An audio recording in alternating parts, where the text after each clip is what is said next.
Hace algunos años compartí con mis hijos que cuando quieren encontrar el error, ni siquiera lo busquen. Es mejor dedicarse a estudiar cuán bueno es lo bueno y como contraste aparecerá el error, aparecerá lo malo. Y sí, también desde pequeños hemos aprendido que siempre habrán dos bandos, el de los buenos y los malos, los policías y los ladrones, decíamos de niños, el pueblo de Dios y el pueblo que no es de Dios. Esta semana se aclarará ese conflicto que es el conflicto de los siglos, el conflicto de todos los tiempos, esas dos posiciones, una que es eterna y otra que es mortal. Y por eso es de que la lección de esta semana lleva el título La ciudad llamada confusión. Desde el punto de vista positivo podría ser una ciudad llamada santa.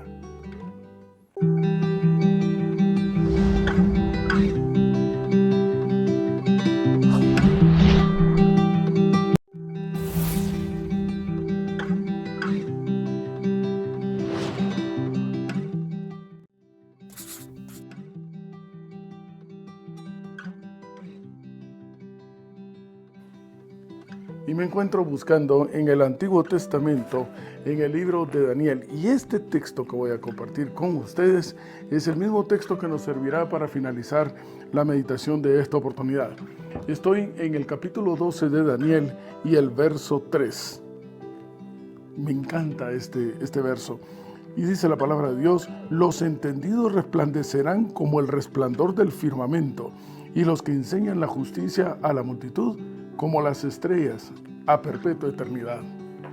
Hemos venido hablando acerca desde que surge el pecado, esa separación entre la relación íntima que era el deseo profundo de Dios de tener con el ser humano, pero que Él dice de pronto: no, pues yo haré las cosas, yo puedo por mí mismo, a la luz de Génesis capítulo 3, verso 10. A raíz de ese punto, entonces, la raza humana se divide en dos tendencias, en dos rutas, van paralelas porque una quiere ser similar a la otra.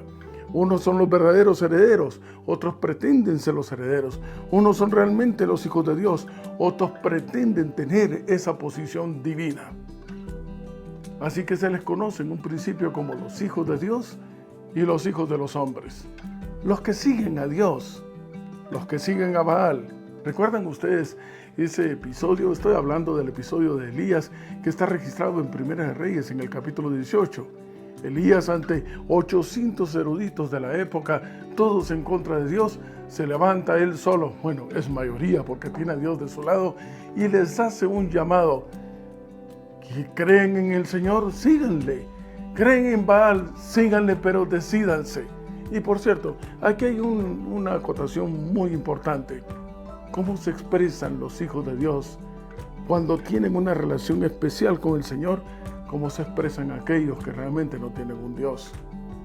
La palabra del Señor dice en Primera de Reyes, en el capítulo 18, que la relación que habían de aquellos que no son el pueblo de Dios, exclamaban a gritos para ser escuchados. Claro, no sentían un eco en su corazón, no sentían la paz de saber que estaban siendo escuchados por alguien. Y pasaron durante todo el día gritando y gritando y gritando: Padre, escúchanos. Pero a Elías, el verdadero miembro del pueblo de Dios que tiene una relación íntima con el Señor, sabe que el Señor está a tu lado, su mano puesta en nuestro hombro. No necesitamos gritarle, está atento, no pasa desapercibido, no se distrae.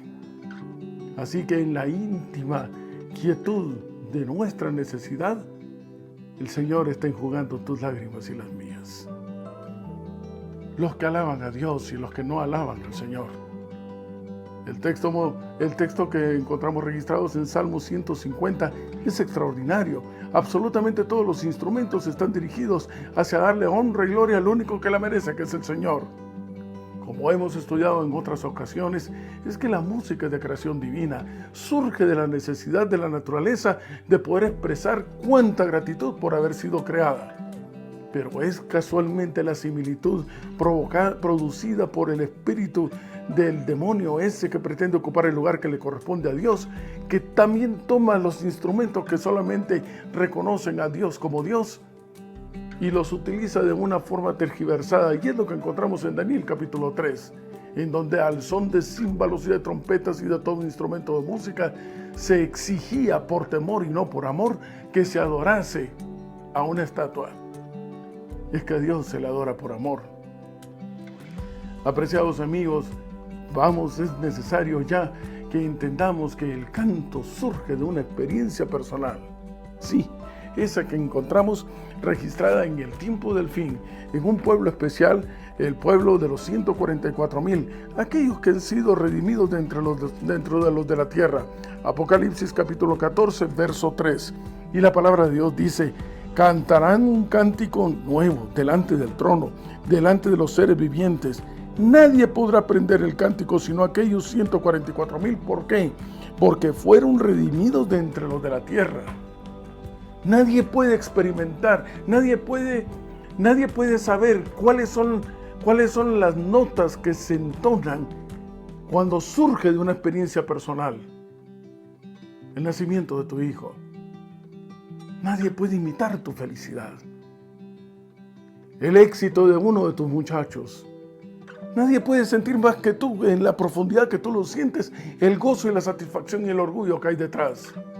Nadie, ninguno, apreciados amigos, ninguno podrá expresar más que en una forma muy personal la inmensa, indescriptible gratitud y felicidad de saberse salvo por siempre, de saberse otra vez reconocido como hijo de Dios, ocupando la posición que por naturaleza nos corresponde, y ser seres vivientes para la eternidad, porque somos semejanza e imagen de Él. Y sí, siguiendo la trayectoria de estos dos grupos, pues unos tienen sus mandamientos y otros tienen también sus mandamientos, los mandamientos de Dios, que son nada menos, como lo hemos estudiado, un reflejo de la manera de ser del Señor. Y esa que se encuentra registrada en Éxodo capítulo 20. Y que de alguna manera es la que también encontramos ejemplificada en el sacrificio que hizo Abel con el cordero, siguiendo las instrucciones del Señor, la manera de ser del Creador. Otros dicen, no, todos creemos en Dios y con que creemos en Dios es suficiente. Y porque yo soy una buena persona. El espíritu de Caín, que consideraba que es a su manera y que Dios se conformará con lo que le esté dando. Y a eso se refiere esa relación que es una piedra fundamental de la intimidad entre Dios y el hombre, entre el Creador y la criatura, entre el Salvador y el salvado, entre mi Redentor y nosotros los necesitados de un Redentor. Un día especial para poderme reunir con Él y establecer de una forma muy íntima cuán grandes cosas Él está haciendo por mí y cuánto le debo y cuánto necesito llenarme de Él. Y Él escogió, como lo estábamos estudiando hace poco, Él escogió el último día de la semana, el séptimo, y lo bendijo para siempre, porque Él es eterno. Pero no, el otro grupo, el grupo de los hombres, dice simplemente, mira, cualquier día es bueno, porque para alabar a Dios todos los días son buenos. Mira qué manipulación de la dialéctica. A esto se le llama en política demagogia. Y esto me trae a luz un texto que les comentaba la vez pasada también, que fue escrito nada menos que por el padre o sacerdote Flaviano Matucci Valente. Él era, porque ya falleció, director del Instituto de Teología para Seglares de Acayucan, México, uno de los defensores de la apologética católica. Este hombre, entre otros libros, escribió uno llamado Catolicismo y Protestantismo. Tuve la oportunidad de que él me lo autobiografiara. En el capítulo 7 de este texto, que usted puede encontrar este libro en cualquier librería católica, se titula Los 10 Mandamientos. Y tome nota lo que escribe este director de teología católico. Toda la imperfección del Antiguo Testamento con relación al Nuevo se manifiesta en los 10 mandamientos. Increíble. ¿Cómo la criatura puede llegar a corregir al Creador y a decirle, oye, lo que tú escribiste con tus dedos es tan imperfecto que es el resumen de todo lo incorrecto que se encuentra en el Antiguo Testamento y que antes te anunciaba a ti? porque era la profecía que existía, las escrituras conocidas. Estoy en la página 78 de ese libro.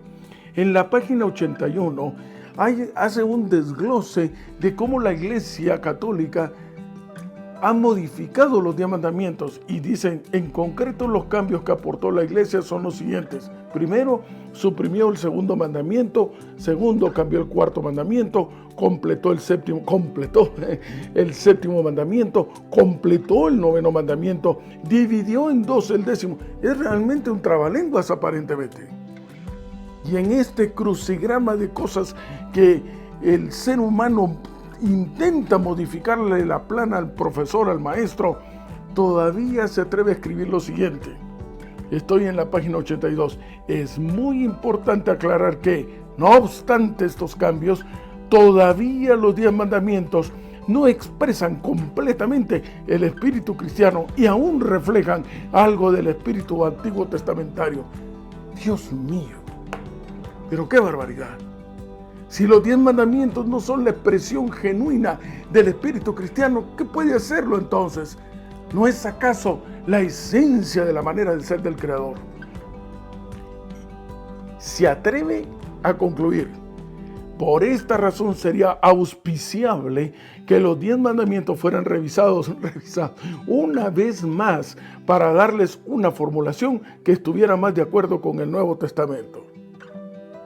Recuerdo que cada vez que he tenido la oportunidad de exponer esto en una conferencia, he dado a escoger entre quienes entonces prefieren el texto escrito por este director teológico católico y la palabra de Dios. Y por supuesto, en lo personal, no sé cuántas veces, incontables veces, tuve que desecharlo como una basura, un texto que es una abominación y una blasfemia, porque pretende ocupar el lugar que le corresponde a Dios, corrigiendo al mismísimo Creador. Y buscará cambiar los tiempos y la ley. El grupo que sigue al Señor, se le conoce como una iglesia, porque al fin y al cabo, etimológicamente el vocablo iglesia, eso significa un grupo de personas, pero es virgen.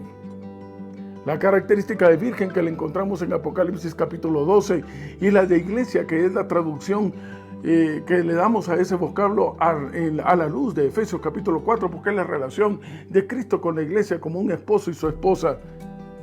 El capítulo 14 del verso 4 de Apocalipsis habla acerca de una característica especial de la iglesia, el verdadero pueblo que sigue al Señor.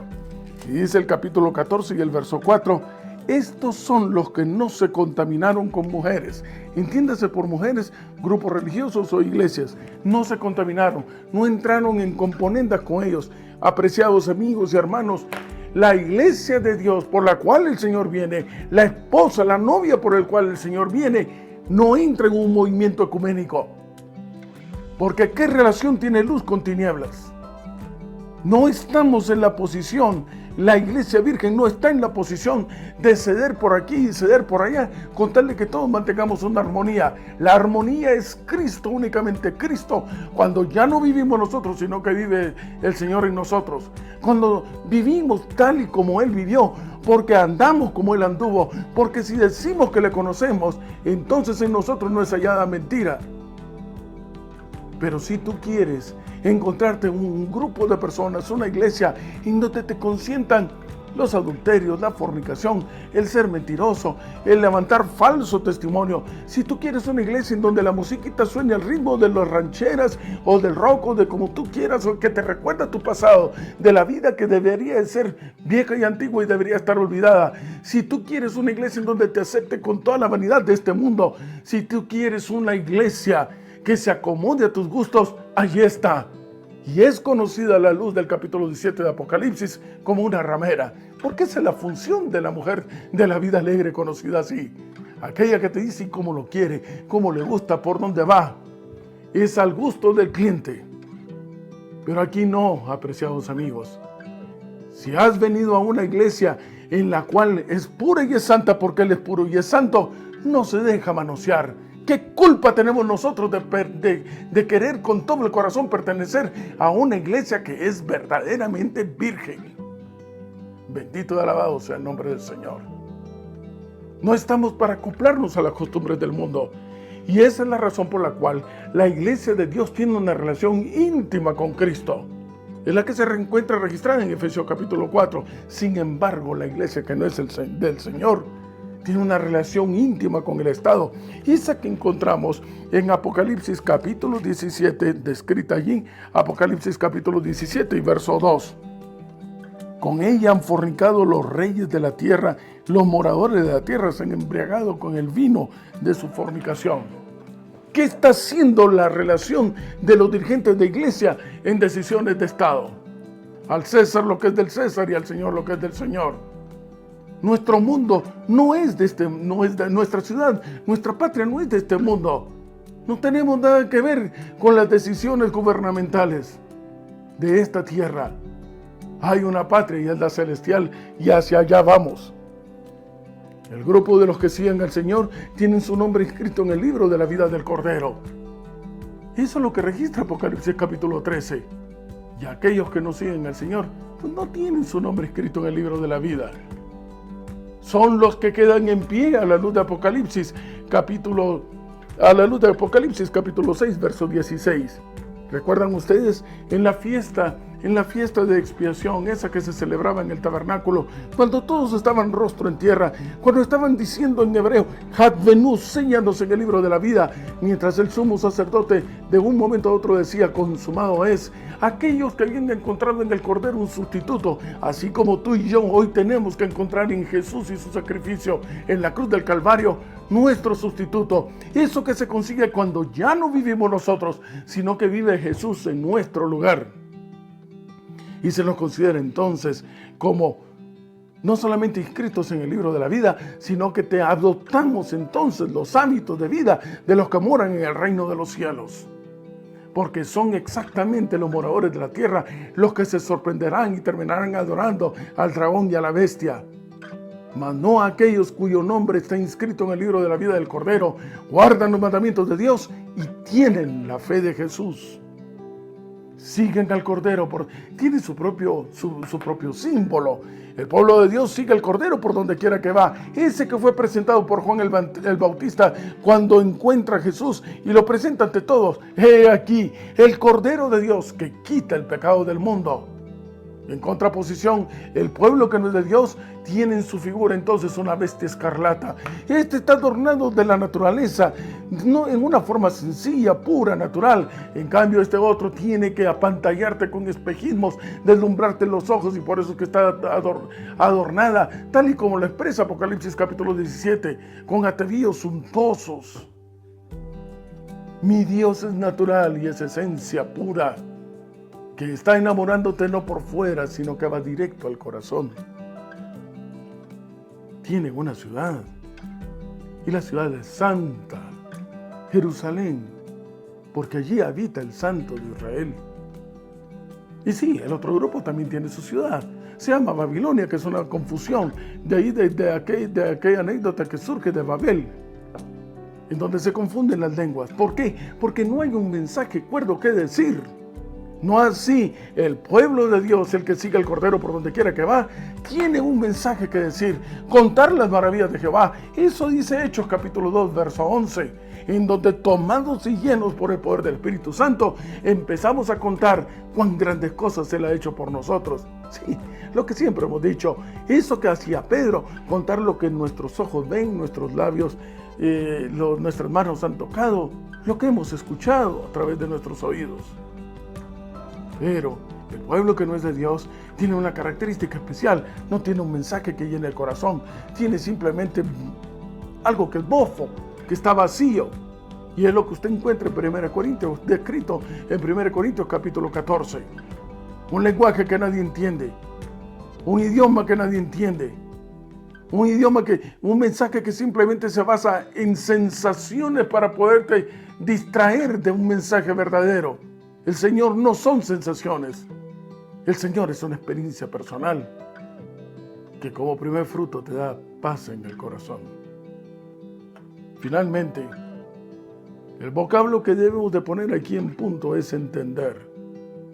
Lo hemos descrito etimológicamente, implica ir a fondo, escudriñar, ver todo el plano, meterse en la profundidad, no superficialmente, entender.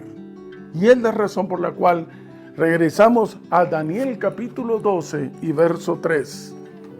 Ahora sí, comprendamos, el entender este mensaje, esta diferencia que existe entre un grupo y el otro, y que es claro que hoy se hace otra vez evidente el mensaje de Elías, escoger a Dios o escoger a quien no es Dios. Los que comprendan esto, los que se vayan a fondo, resplandeceremos con el resplandor del firmamento, porque habremos encontrado luz en medio de la oscuridad. Y aquellos que nos convirtamos, porque lo permitamos que así sea, el Espíritu del Señor moviéndose en nosotros, un foco de luz para los demás, serán los que enseñen la justicia a la multitud, y ellos brillarán como las estrellas a perpetua eternidad. Yo quiero ser miembro de ese pueblo. Y si para eso yo sé que debo desaparecer, que desaparezca por completo. Quiero que Jesús me llene profundamente, por completo mi corazón. Que me indique con su luz la ruta a seguir, la segura palabra profética, esa que hará que, de acuerdo como lo dice el libro de Daniel, yo brille a la perpetuidad. Ahora comprendo por qué este mundo no puede ser mi hogar y por qué es que vamos de vuelta a casa. Allá está la luz del Santo de Israel.